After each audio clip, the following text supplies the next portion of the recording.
దప్పికగొనిన వారులారా, దప్పికగొనిన వారులారా, నీళ్ల యొద్దకు రండి, నీళ్ల యొద్దకు రండి. రూకలు లేని వారులారా, రూకలు లేని వారు, మీరు వచ్చి కొని భోజనము చేయుడి, భోజనము చేయండి. ఆమేన్, హల్లెలూయా. దప్పికగొని ఉన్న వారులారా, మీరు ఎక్కడికి రమ్మంటున్నాడు? ఆయన యొద్దకు రమ్మంటున్నాడు.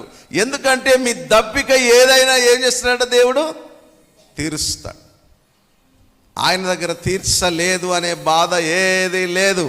తప్పకుండా ఆయన దగ్గరికి వచ్చిన ప్రతి వ్యక్తికి ఉన్న సమస్యను తీర్చుటకు నా దేవుడు శక్తి కలిగిన వాడు.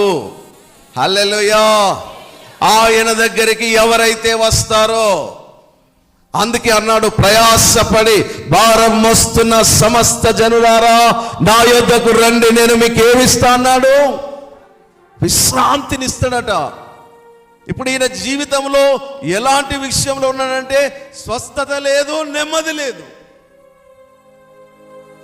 ఈరోజు ఇక్కడ కూర్చున్న నీలో కూడా కొన్నిసార్లు అనారోగ్యతను అనుభవిస్తున్నావేమో, రెండవది నెమ్మది లేని పరిస్థితిని అనుభవిస్తున్నావేమో, కుటుంబంలో పిల్లల్లో, కుటుంబంలో పరిస్థితుల్లో ఏ విషయంలో నువ్వు అధైర్యపడిన పరిస్థితిలో ఉండొచ్చు.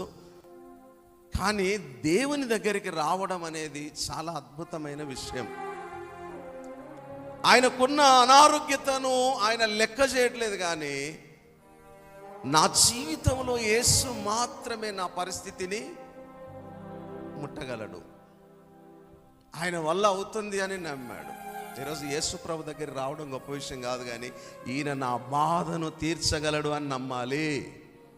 ఈయనకున్న ఆలోచన అదే, ఎలాగైనా ఈ అవకాశాన్ని నా దేవుని దగ్గర వినియోగించుకోవాలనుకున్నాడు. వచ్చి ఏ బాధతో ఉన్న దేవుని దగ్గరికి రండి అమ్మా.